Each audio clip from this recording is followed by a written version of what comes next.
So hello guys, আসসালামু আলাইকুম। Agrotech বিডির পক্ষ থেকে আপনাদেরকে জানাচ্ছি শুভেচ্ছা ও অভিনন্দন। আপনি যদি আমার চ্যানেলে নতুন দর্শক হয়ে থাকেন তাহলে অবশ্যই চ্যানেলটি সাবস্ক্রাইব করুন এবং পাশে থাকা বেল আইকনটি চেপে দিবেন, যাতে পরের বারে কৃষি ভিত্তিক সমস্ত তথ্য এবং তথ্যের ভিডিওগুলো সর্বপ্রথম আপনার কাছে পৌঁছায়। এবং লাইক করতে ভুলবেন না। তো আপনারা অনেকেই কমেন্ট করেছেন, ভাই পেঁয়াজ রসুনের মাথা লাল হয়ে যায়, পেঁয়াজের বা রসুনের মাথা লাল হয়ে যায়। তো আজকে প্রথমে পেঁয়াজের কথাটা বলি। পেঁয়াজে আমার পেছনে যে জমিটা দেখছেন এটা পুরোটাই পেঁয়াজের জমি। তো পেঁয়াজের জমির মানে পেঁয়াজ গাছের যে পাতাগুলো থাকে ওই পাতাগুলোর মাথা লাল হয়ে যায়। এটা আস্তে আস্তে ওখান থেকে পুরোপুরি লাল হয়ে গাছটা নষ্ট হয়ে যায়, তাতে আমাদের পেঁয়াজের ফলনটা হারিয়ে যায়, পেঁয়াজটা আর ফলনে আসতে পারে না। তো আমরা অবশ্যই চাষ করতে গিয়ে প্রথমেই জানবো যে প্রথম দিক দিয়ে যদি আমরা গাছ সুন্দরভাবে না নিতে পারি তাহলে পরে ফলনটা আর পাওয়া যাবে না। আর আমাদের পেঁয়াজের যে মূল রোগ, পেঁয়াজের সব থেকে বড় যে রোগটা সেটা হচ্ছে মাথা লাল হয়ে পুড়ে যাওয়া, আস্তে আস্তে ওই গাছটা নষ্ট হয়ে যায়। তো এটা আমরা অবশ্যই দুইটি কারণ পাই। এই এই মাথা লাল হওয়ার আমরা দুইটি কারণ পাই।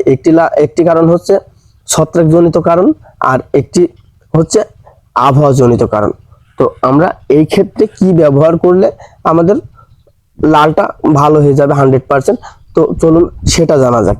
তো আমরা বাংলাদেশে, যেহেতু বাংলাদেশে বসবাস করি, সেহেতু বাংলাদেশের ক্ষেত্রে অবশ্যই আমরা রোবরাল ইউজ করতে পারি।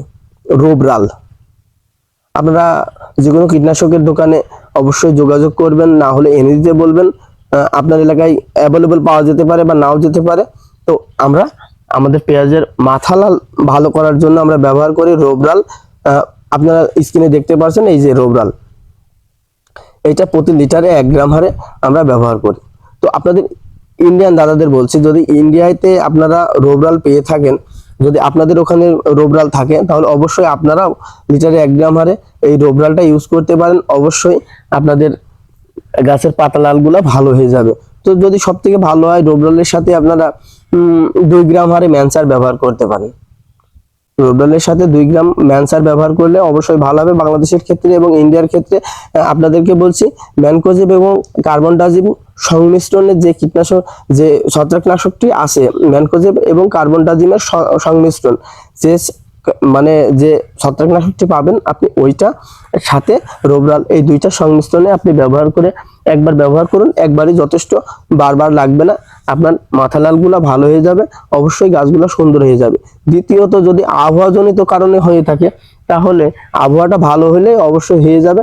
এবং যাদের আবহাওয়াজনিত কারণ তারা শুধু ম্যানসার দিলেই হবে। ম্যানকোজেব প্লাস কার্বনডাজিম এই সংমিশ্রণের যে ছত্রাকনাশকটি, এইটি ব্যবহার করলে আপনাদের অবশ্যই মানে শীতের তাপমাত্রা অনেক কম যাচ্ছে, -12 ডিগ্রি 13 ডিগ্রি 8 ডিগ্রিতেও আসছে। রোদ্র মানে 2-3 দিন রোদ বের হচ্ছে না, এই কারণে হইতে পারে, স্বাভাবিক ব্যাপার, এটা তেমন কিছু না।